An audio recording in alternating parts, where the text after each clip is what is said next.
other countries, to Israel and to China, and at some previous years during the Cold War, to the Soviet Union. This is well documented. Our intelligence agencies and our Justice Department did try to investigate these activities. And what would happen is, this is amazing. I was shocked to learn this, but they were canceled by people within the government who are loyal to Israel, and by people within the government who realize this is a career damaging to go after Israel, and therefore they would prevent it from happening. So if you go back and read the public record, there have been efforts to investigate these. Just recently, there have been efforts to investigate the Israeli spies just within the last year or two. Anybody that's questioning what I'm saying, and even to myself, I know this sounds extreme, but, I just encourage people to investigate these things for ourselves. It's important that we all ask these questions and look into these things, and you find these very disturbing facts. They're very available because of the internet. We can go to the documents where it's being documented, and it's very possible to learn the facts, but you do have to search for them. You have to ask the questions. You can't wait for the mainstream press, either the liberal press or the conservative press, to cover them. Portions of both of those media do cover them at times.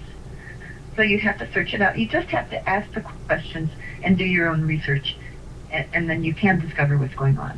I pointed out numerous times on my website and my radio show that if somebody is a dual citizen, I mean, how can they even hold a position of authority or influence? I mean, that they've got, especially in our Homeland Security and our FBI or our CIA. I mean, if they have dual citizenship, and that means their loyalties are divided. It does. I think it's very unwise. I think it's very unwise to let somebody with dual citizenship have a major role. It's not to say, if somebody that's a dual citizen, perhaps their primary loyalty is to the United States. I'm not saying it automatically is not, but we don't know. We don't know. I think it's appropriate for anybody that's going to have a significant role in the U.S. government and in all sorts of different departments, that they should be required to decide which is their primary loyalty and to discard their other loyalty. I just think this is a wise course of action for any nation to take. And I'd like to disclose that I have a 2-year-old grandson who will, I expect, grow up with dual citizenship with the United States and with France. My wonderful son-in-law is a French citizen.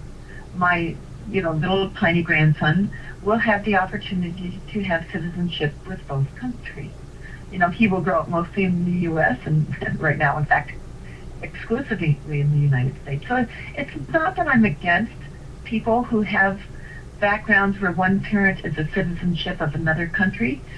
I'm delighted that's the case with my own country. I think it will be a fascinating heritage for my grandson to have. Yes. Nevertheless, when someone steps into a role of power in the United States government, it should be clear where their loyalties lie. I think that's a wise, important course of action for any nation to take, and I think it's a course of action that our nation should take. I'm thinking about... and debated. Our citizens should discuss this, and we should decide as a nation what we want. But instead, these things are being done behind closed doors, and most Americans don't even know they're going on. I'm thinking about, I've got links for Benjamin Friedman. Now, Benjamin Friedman is introduced as a former Jew who at a lecture at the Willard Hotel in 1963 basically explained how the Zionists, which is only a faction of the Jews, I mean, Alison, I've been attacked, and I've been talking to, supposed Christians, in Christian identity, because I thought Christian identity wasn't getting a fair shake in the in Homeland Security. They were trying to put them down, but they were as evil as the Jews they were pointing the finger at. They wanted to go out and kill everybody else, you know. And I think of Benjamin Friedman talking about the Zionists and how they organized the war. They declared war against the Germans, and they got the French fighting the Germans, and the Germans fighting the Russians, and then threw Americans in the mix.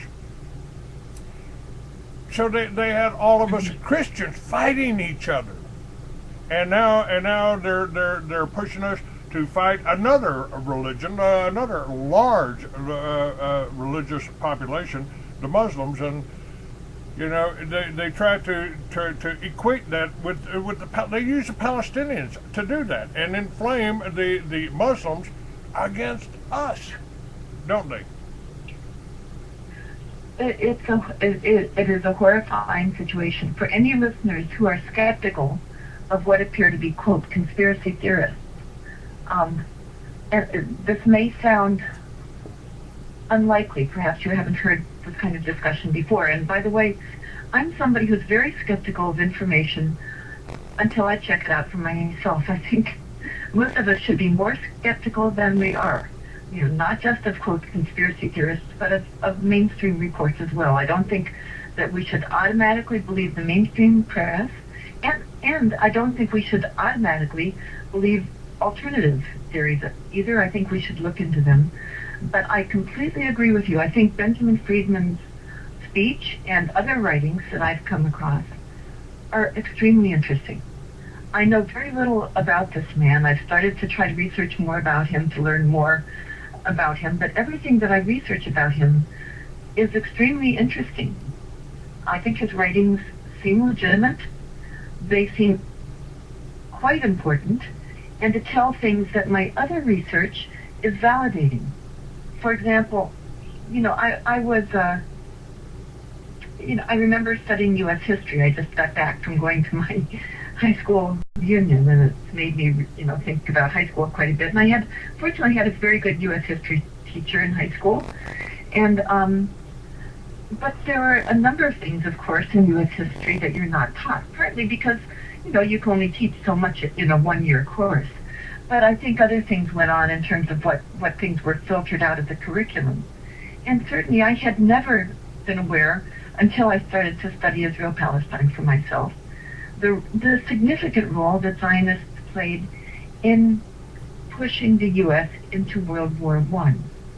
Now, I don't know, I haven't done enough research to know for sure whether the Zionist role in pushing us into World War I was decisive, or whether it was just one factor among many. But I do know that I never before was aware that it even was a factor. And there's no doubt that it was a factor of some significance. So why don't we know this? Why don't we know that the Zionists themselves bragged about it? That Lloyd George, the leader, the British leader, later said they made us promises, and they kept those promises. You know, why don't we know that fact? It's an important fact to know. That was a tragic war in which Americans, as others, you know, mainly British and Europeans, lost lives, lost limbs, lost their minds in some cases, over a pointless, needless war. I think it's very important that Americans know all the factors that led us to enter that war, so that we avoid these pointless, needless, tragic wars in the future, especially now, when we've just been pushed into a war with Iraq that is pointless and tragic, and that there are these same groups trying to push us into a war with Iran, which would also be pointless and tragic. We need to know these facts, and we're not getting them very often.